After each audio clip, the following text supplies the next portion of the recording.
Buenos días, nosotros vamos a exponerles los antecedentes históricos de la filosofía. Los integrantes del equipo son Lucy Sánchez Córdoba, Perla Milla Martínez, su servidora Emily Calderón Oropesa, Daniela Hernández Lara y Sara Patricia Sánchez Vidal. Comenzamos con el nacimiento de Tales de Mileto, que es en el año 624 a.C. Dice que es el primer filósofo occidental en Mileto, Turquía. Bueno, para él el principio que lo fundamentaba era el principio de la materia. Rompió las explicaciones mitológicas del mundo y dio paso al conocimiento y al pensamiento crítico. En el año 610 a.C. es el nacimiento de Anaximandro. Nace Anaximandro, es discípulo y aprendiz de Tales de Mileto, por lo tanto pues tienen relación. Decía que su principio de todo era el infinito y es el apeirón, que dice que no tiene límites, un límite lógico. En el año 600 a.C. es el dogmatismo, que es una corriente filosófica opuesta al escepticismo, idealismo, que haciendo derivar el pensamiento del ser presupone la supremacía del objeto respecto al sujeto de la realidad, de las ideas, de la naturaleza y del espíritu. Como esencia es que la inteligencia humana puede ser o puede estar al alcance de nuestras manos, pero sin poner en duda todo lo que nosotros leemos o podemos obtener. La filosofía antigua se origina en el esplendor del mundo grecorromano y aparece formalmente en la Grecia. Bueno, esto es algo que todos sabemos y es que esta se basaba en la exploración o en la búsqueda del conocimiento del origen del ser humano y de la naturaleza. Continuando con el año 540 a.C., es el nacimiento de Heráclito de Éfeso. Dice que es un filósofo natura en Jonia, en la costa occidental de Asia Menor.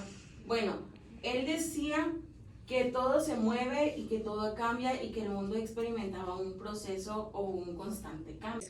A diferencia de Parménides de Elea, que decía que el movimiento y el cambio son imposibles. Entonces tenía un concepto del ser humano, el cual era eterno, indivisible e inmutable y estaba compuesto por elementos que es el calor y el frío. Para el año 500 a.C. nace Anaxágoras, que fue el primer pensador extranjero que se estableció en Atenas, y en este mismo año nace el subjetivismo y el relativismo. El subjetivismo buscaba darle una verdad absoluta y universal a todo, y en cambio el relativismo decía que nada poseía una validez universal, sino que poseen una validez subjetiva y relativa. Y en el año 495 a.C. nace Empédocles de Agrigento, que él decía que todo estaba compuesto por 4 principios: aire, agua, fuego y tierra.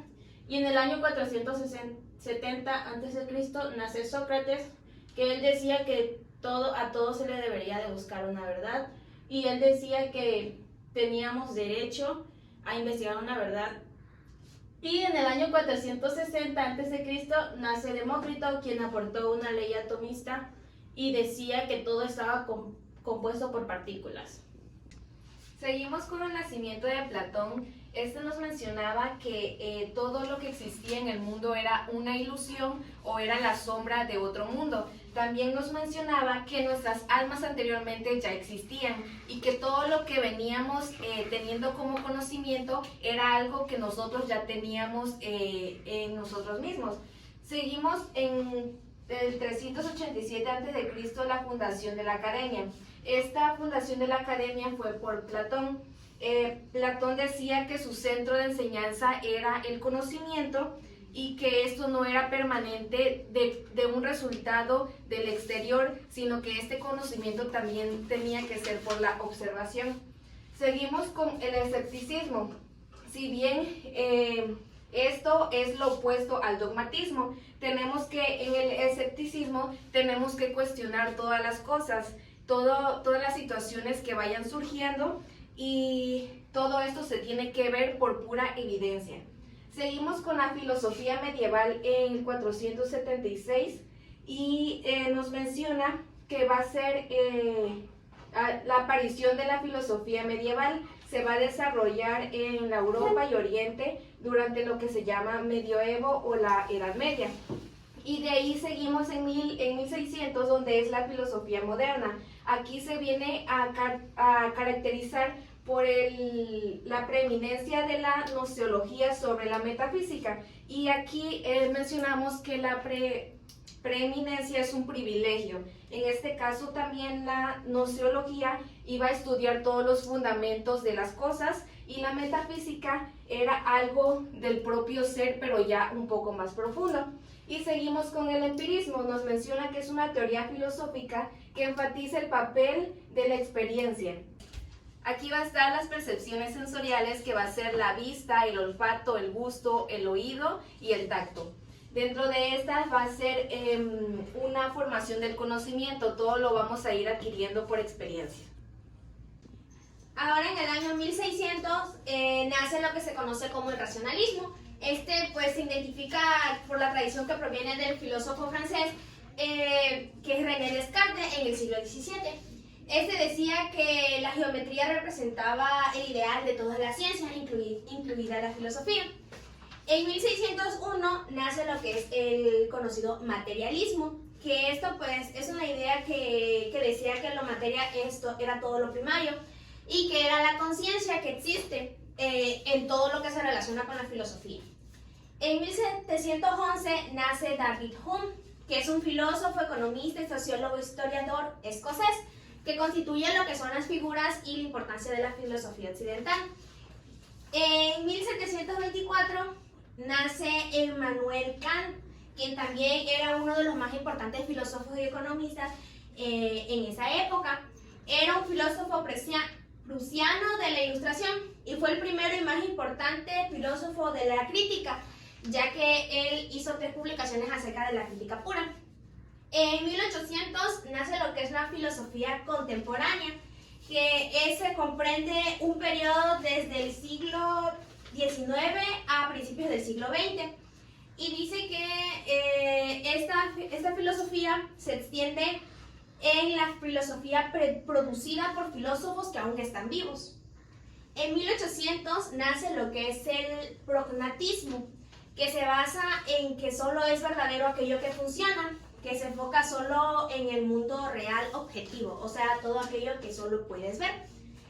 Y también en ese mismo año nace lo que es el existencialismo, que es una corriente filosófica que dice que eso se centra en el análisis de la responsabilidad individual.